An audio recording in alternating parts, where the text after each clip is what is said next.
नमस्कार मित्रांनो, राधे राधे. आज आहे कृष्णाचा जन्मदिवस म्हणजे कृष्ण जन्माष्टमी.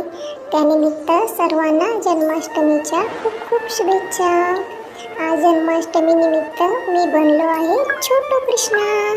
कसा दिसतो आहे बघा मी. आज मम्मीने मला कृष्ण बनवला आहे. बघा, माझ्या हातात छोटीशी बासुरी दिली आहे. मला डोक्यावर मुकुट लावला आहे छान मोरपीस लावून.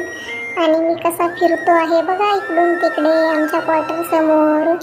जसं की कृष्ण वृंदावनमध्ये फिरतोच आहे तसाच फिरतोय मी, हो की नाही. आणि मी इथे बसून बासरी पण वाजवून दाखवत होतो मम्मीला. मला खूप छान वाटत होते. आज मीच मला वेगळा दिसत होतो. मीच मला आरशात बघून म्हणत होतो जय बाप्पा आहे, जय बाप्पा आहे. मम्मी म्हटली हो शौर्य, जय बाप्पा आहे. नंतर मी तिकडं गाई होत्या तिकडे पण गेलो, पण मी तिथे जास्त वेळ थांबलोच नाही फोटोशूट करायला. मी तर घाबरलो होतो. मी असंच इथे बसून मम्मीला म्हटलं मी बासुरी वाजवून दाखवतो तुला. मी बसून बासरी वाजवून दाखवली आणि इकडे तिकडे फिरतच होतो नुसता सारखंच. छान वाटला माझा हा लुक मला. तुम्हाला कसा वाटला मित्रांनो माझा हा कृष्णाचा छोटा लुक, छोटू कृष्णा? कमेंट करून नक्की सांगा. हा, थँक्यू.